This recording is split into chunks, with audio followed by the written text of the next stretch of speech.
দিন কায়েমের কথা করলে কয় যে ওমা তা তো রাজনীতি করে, তোমার জন্য আমার কোনো আলোচনাই নাই, তুমি বুঝো নাই, তোমার জন্মও তুমি বুঝো নাই, তোমার আল্লাহ বানাইছে রাজনীতি করার জন্য।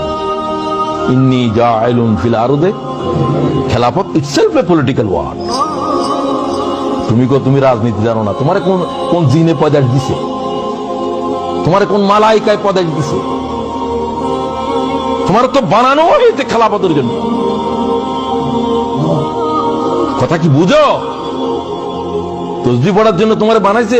ফেরেশতারা বলছিল তো আল্লাহ আমরা তো তসবিহ পড়ি, নাহনু নুসাব্বিহু বিহামদিকা ওয়া নুকাদ্দিসু লাক, ক্বালা ইন্নী আ'লামু মা লা তা'লামুন। তোদের কোনো আকল নাই। সুবহানাল্লাহ। খেলাফত কি জিনিস তোরা কি বুঝোস? তোদের কাজ হলো তসবিহ তাহলিল, এগুলোর ভিতরে থাক। আর তুমি এখন ওটাকে তসবিহ তাহলিলের ইবাদত বুঝছো, তোমার কি জন্য বানাইছে ওটা তুমি বুঝোও নাই। আমাদের এমন একজন ইমাম লাগবে যেটা রাজনীতি করে না, এর পিছনে নামাজই হবে না। নামাজ হবে না বলছি আমি, সে তো আসদ্যতর তার জাহেল। ঈসা আলাইহিস সালাম আসে শুধু বলবেন যে যুদ্ধের জন্য তৈয়ার হও, এই প্রথম লফজ।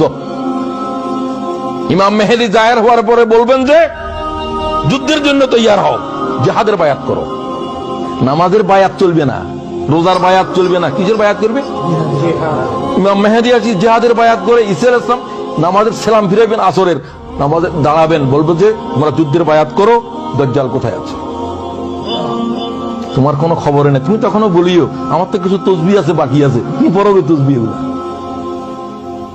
তোমার তো আর কোনো কাম নাই, তুমি বুঝো না। তুমি নামাজ বুঝছো, তুমি জানো না যে যে জিনিস নামাজের কাদা করে দেয় সে জিনিস বুঝো নাই, সেটা হলো জিহাদ। খন্দকের যুদ্ধে রাসূলুল্লাহ 9 ওয়াক্ত নামাজ কাদা হয়েছে। সুবহানাল্লাহ।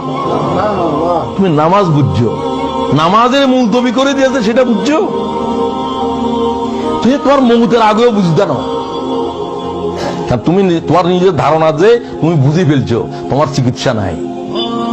হাকিমকে জিজ্ঞাসা করে কার চিকিৎসা নাই? সবাই তো চিকিৎসা আছে, তবে যে রোগী মনে করো যে আমার রোগ নাই এর চিকিৎসা নাই। কথা বুঝোনি কি হবে?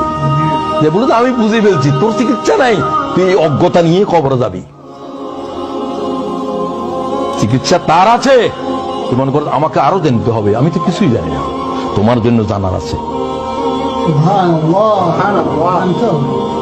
আজীব বিষয় চলছে উম্মতের উপরে। উম্মতের আলেমেরা গোমরা হয়ে গেছে, ইল্লা মাশাআল্লাহ। এবং কিয়ামতের আগে তাই হবে।